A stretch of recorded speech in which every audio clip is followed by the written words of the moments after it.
This is Christopher McNabb, who is facing charges for the murder of his 2-week-old child in Covington, Georgia, after the child's mother reported the baby missing to police.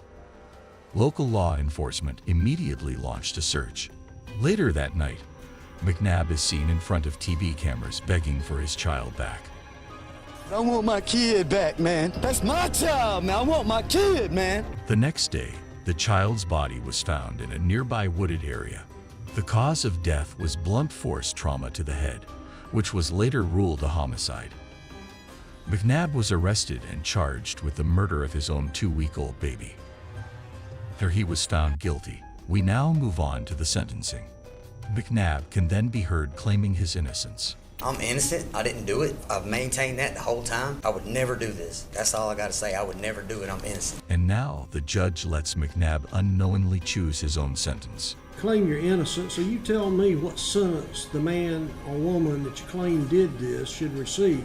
If you ever find out who did them, they deserve to be under the jail. Okay, so they ought to get the maximum sentence. Most definitely. Okay. On the crime of malice murder, I sentence you to life in confinement without parole.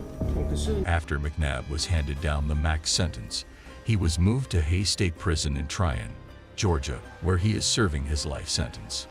This is Franklin Williams, who is convicted of multiple felonies, including armed robberies and fleeing police in Cleveland, Ohio.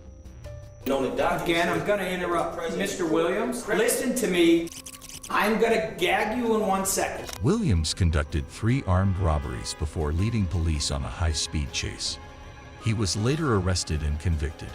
Now, at his sentencing, Williams would not stop talking, despite more than a dozen warnings from the judge. Do not let me. That means zip it right now. You trying to? Does that make sense?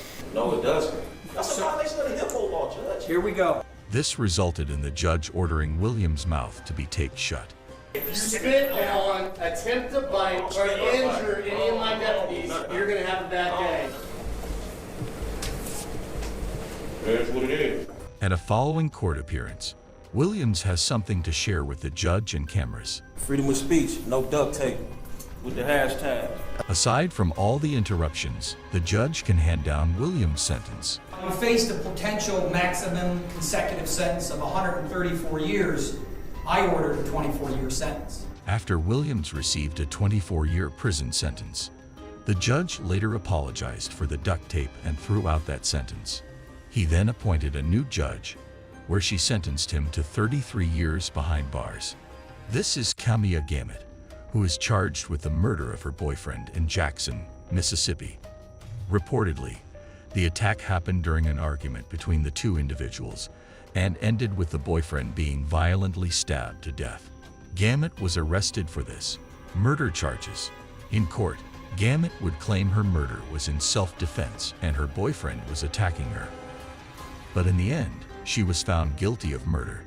The way I was portrayed, mostly everything was lies. There was a little bit of truth, but mostly I was convicted off the lies. We now move into the sentencing, where Gamet reportedly kept interrupting the judge. You're gonna shut your mouth or I'm gonna have some duct tape put on. With Gamet showing no remorse, the judge had some final words. You stabbed, you stabbed, you stabbed, you stabbed until he was dead. I agree with the family. I hope you die in prison as well. You know, if this was a death penalty state, you'd be getting the chair. In the end, Gamet was sentenced to life in prison without the possibility of parole.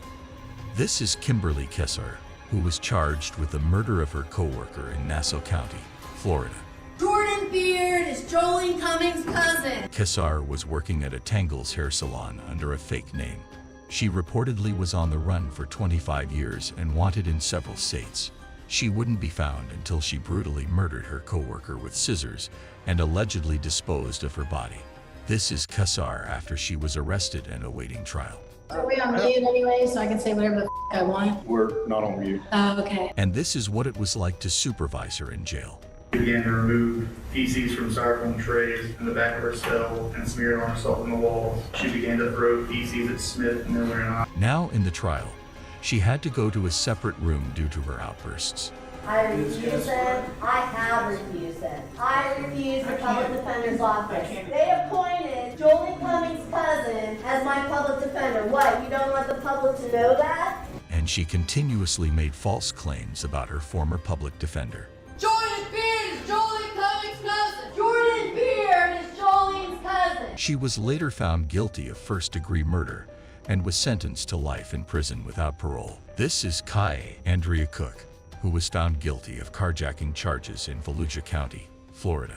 18-year-old Cook and her then 17-year-old boyfriend had used a dating app to set up a carjacking, where the boyfriend reportedly shot the victim, leaving him seriously injured.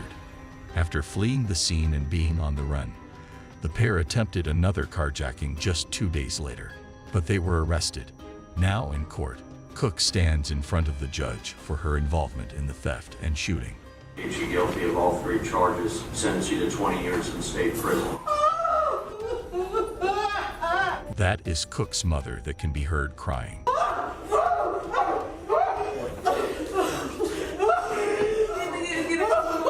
The reason for this very emotional outburst is there was a miscommunication with the assistant public defender, where Cook and her mother thought she wouldn't face any prison time.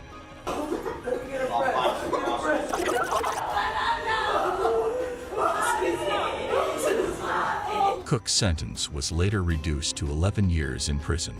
This is Jacob Morgan, who at 17 years old was found guilty of setting a house fire that killed a family member in Rock Hills, South Carolina. Morgan was left alone to look after his 14-month-old stepbrother, and reportedly, prosecutors said Morgan intentionally set the fire that killed his family member. In court, Morgan is at a probable cause hearing. Listen as the judge speaks. So therefore, I am going to find that there is probable cause to charge the individual for General Sessions Court for both charges.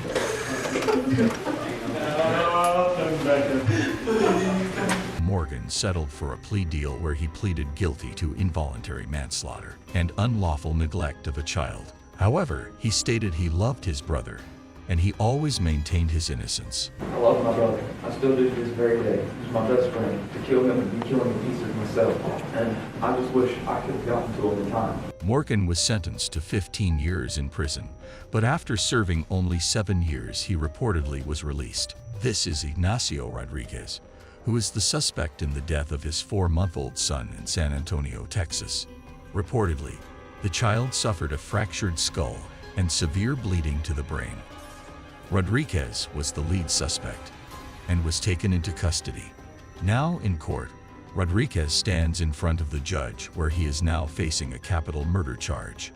But reportedly, he instead pleaded guilty to a lesser charge of intentional or knowing injury to a child causing serious bodily injury. Mr. Rodriguez, how do you plead? Guilty, not guilty, or no contest? Guilty.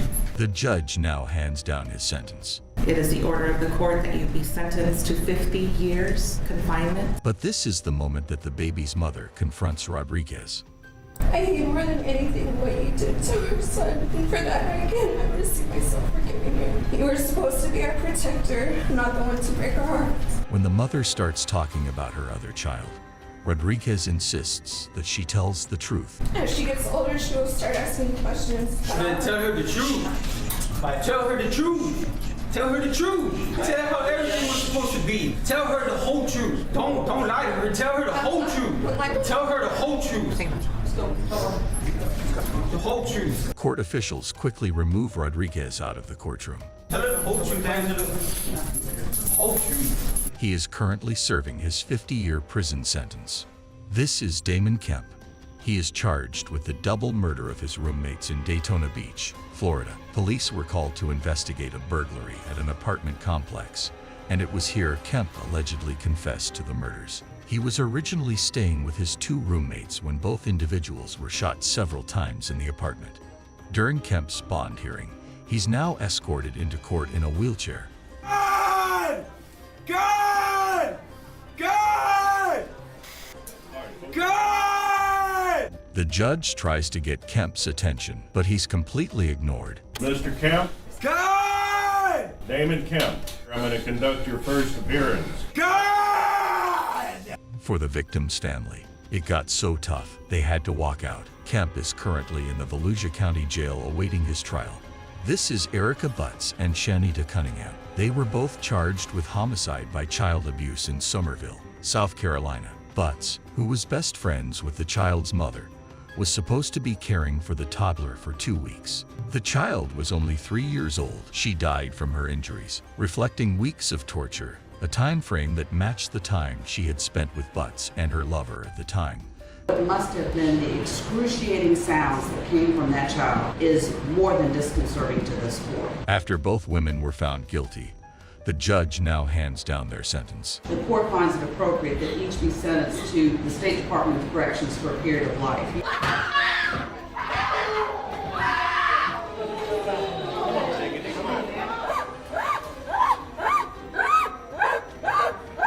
This is Anthony Kirkland, who is a convicted serial killer in Cincinnati, Ohio. They say I am evil and a monster. They're right. Even my mom hated me, but I don't blame her. Kirkland had previously served a 16-year prison sentence for the killing of his ex-girlfriend. A few years after his release, Kirkland began his killing spree. Over a 3-year period, he killed 4 women, 2 of them being teenagers. Kirkland was arrested after his 4th murder, as he was caught with one of the victim's watch and iPod, which made him a lead suspect. Eventually, police were able to pin all the murders to Kirkland. Now in court, as the charges are being read out, Kirkland is facing the death penalty. And next, he appears to faint. Count 4, aggravated murder. Kirkland was later found guilty on all charges and sentenced to death. He is currently on death row awaiting his execution at the Chillicothe Correctional Facility. Please don't forget to like, subscribe, and press the bell icon, and thank you for watching.